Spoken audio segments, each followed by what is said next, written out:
కూటమి ప్రభుత్వం అధికారంలోకి వచ్చి 16 నెలల కాలంలో ప్రజలకు మేలు చేయకపోగా శాంతి భద్రతల విషయంలో బీహార్ను మించిపోయిందని వైసీపీ జిల్లా అధ్యక్షుడు రవీంద్రనాథ్ రెడ్డి ఆగ్రహం వ్యక్తం చేశారు. కడప నగరంలోని వైసీపీ కార్యాలయంలో ఏర్పాటు చేసిన కార్యక్రమంలో వైసీపీ రూపొందించిన డిజిటల్ బుక్ పోస్టర్ను జిల్లా అధ్యక్షుడు రవీంద్రనాథ్ రెడ్డి, ఎమ్మెల్యే దాసరి సుధా, మాజీ డిప్యూటీ సీఎం అంజద్ బాషాలతో కలిసి ఆవిష్కరించారు. ఈ కూటమి ప్రభుత్వం అధికారంలోకి వచ్చి 16-17 నెలలు కావచ్చింది. ఈ 16-17 నెలల్లో ఈ రాష్ట్రానికి మేలు చేసిన పరిస్థితి లేదు. ఈ రాష్ట్ర ప్రజలకు చెప్పిన సంక్షేమ కార్యక్రమాలు అరాకొర అందించడం జరిగింది తప్ప పూర్తిగా ఇచ్చిన పరిస్థితి అంతకన్నా లేదు. శాంతి భద్రతలు చూస్తామా అంటే ఈ రాష్ట్రంలో ఇదేదో బీహార్ను మించిపోయి, పూర్వం బీహార్ పేరు చెప్తున్నారు, బీహార్ రాష్ట్రం, దాన్ని మించిపోయిన పరిస్థితి ఇప్పుడు కనపడుతోంది. సో ఈ 17 నెలల కాలంలో ఈ కూటమి ప్రభుత్వం చేసిందల్లా ఏంటంటే వైఎస్ఆర్ కాంగ్రెస్ పార్టీ నాయకులను, కార్యకర్తలను, సోషల్ మీడియా వాళ్ళను దొంగ కేసులు పెట్టి, అంటే ఈ ప్రభుత్వాన్ని క్వశ్చన్ చేసిన వాళ్ళను, గతంలో యాక్టివ్గా పనిచేసిన వాళ్ళను, ఎవరైతే యాక్టివ్గా పనిచేస్తున్న నాయకులు ఉన్నారో, ఎవరైతే యాక్టివ్గా పనిచేసిన కార్యకర్తలు ఉన్నారో, గ్రామాల నుంచి మొదలుకొని రాష్ట్ర లెవెల్ వరకు అందరిపైన పాత కేసులు ఉంటే ఆ కేసులను తిరగదోడి కొత్తగా వీళ్ళందరి పేర్లు నమోదు చేసే కార్యక్రమం చేసి వాళ్ళందరినీ జైల్లో పెట్టే కార్యక్రమం చేయడం జరిగింది. సో అదే కాకోకుండా ఏమీ పాతవి లేవనుకోండి, కొత్త దొంగ కేసులు అన్నమాట. అసలు అది ఇన్సిడెంటే ఉండదు. ఇన్సిడెంటే లేని దానిలకు కూడా ఫ్యాబ్రికేటెడ్ కేసులు, దొంగ కేసులన్నీ పెట్టి వాళ్ళనందరినీ హింసించే కార్యక్రమం. సో ఇది ఒక రాక్షసానందాన్ని మళ్ళా కూటమి ప్రభుత్వంలో ఉన్న నాయకులందరూ ఆ రకంగా రాక్షసానందాన్ని పొందుతున్న కార్యక్రమం జరుగుతున్న పరిస్థితి మనందరికీ తెలిసిన విషయమే. కోర్టులన్నీ కూడా, హైకోర్టు, సుప్రీంకోర్టు చూడండి, అన్ని హైకోర్టులలోనూ సుప్రీంకోర్టులలోనూ ఏ తారీఖులలో వాళ్ళు ఈ కూటమి ప్రభుత్వాన్ని మీరు తప్పు చేస్తున్నారు, ఈ పోలీసులను పెట్టిన పోలీసులను మీరు తప్పుడు కేసులు ఇస్తున్నారు, సో ఈ కేసులు పెట్టకూడదు అని చెప్పేసి వార్న్ చేసిన పరిస్థితి మనందరికీ కూడా బాగా తెలుసు.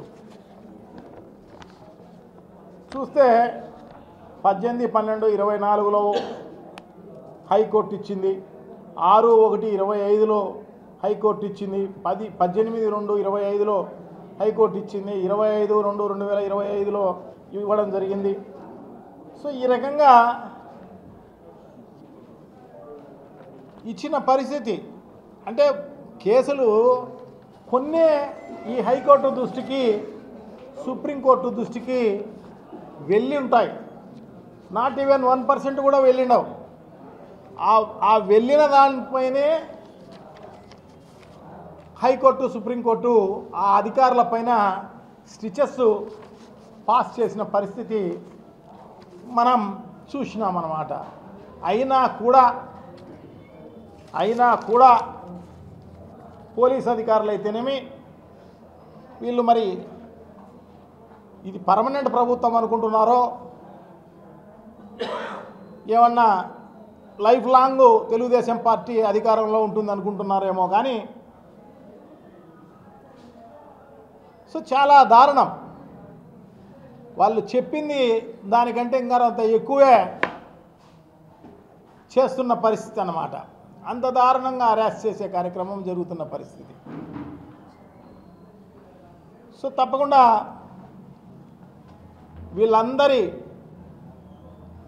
వీళ్ళందరి దాష్టికానికి బలైపోయిన గ్రామ స్థాయి నుంచి కార్యకర్తల నుంచి మొదలుకొని రాష్ట్ర స్థాయి వరకు కూడా ఉన్న నాయకులకు భరోసా కల్పించడంలో భాగంగా వైఎస్ఆర్ కాంగ్రెస్ పార్టీ ఒక డిజిటల్ బుక్ను యాప్ను తయారు చేసింది వారి భరోసా కోసం.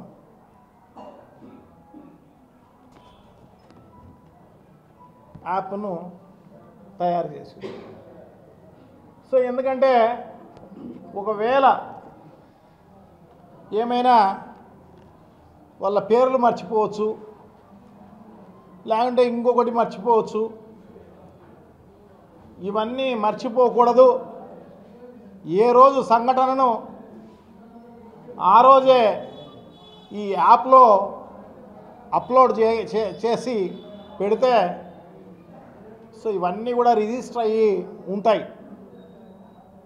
ఎవరికి అన్యాయం జరిగినా, గ్రామ స్థాయి నుంచి అన్యాయం జరిగినా, ఎందుకంటే గ్రామాల్లో ఎవరైతే యాక్టివ్గా ఉన్నారో, మండలంలో ఎవరైతే యాక్టివ్గా ఉన్నారో వాళ్ళందరిపైన కేసులు పెట్టే కార్యక్రమం, ఇబ్బంది చేసే కార్యక్రమం జరుగుతున్న పరిస్థితి మనం చూస్తున్నాం. సో వాళ్ళందరూ కూడా గుర్తుపెట్టుకోవాల్సిన అవసరం తప్పకుండా ఉంది. ప్రతి ఒక్క వైఎస్ఆర్ కాంగ్రెస్ పార్టీ నాయకుడే కాకుండా సామాన్య ప్రజలు కూడా ఈ యాప్ను డౌన్లోడ్ చేసుకోవాల్సిన అవసరం తప్పకుండా ఉంది. సో తప్పకుండా ఏదైతే క్యూఆర్ కోడ్ ఉందో ఈ క్యూఆర్ కోడ్ను స్కాన్ చేయాల్సిన అవసరం తప్పకుండా ఉంది. స్కాన్ చేస్తే దాంట్లో ఫోటోలు కానీ వీడియోలు కానీ ఇవన్నీ కూడా అప్లోడ్ చేసే కార్యక్రమం చేయవచ్చు. ఒకవేళ స్కాన్ చేసే ఫెసిలిటీ వాళ్ళ ఫోన్లో లేకపోతే ఈ ఐవీఆర్ నెంబర్ ఉంటుంది. IVR number 04049171718.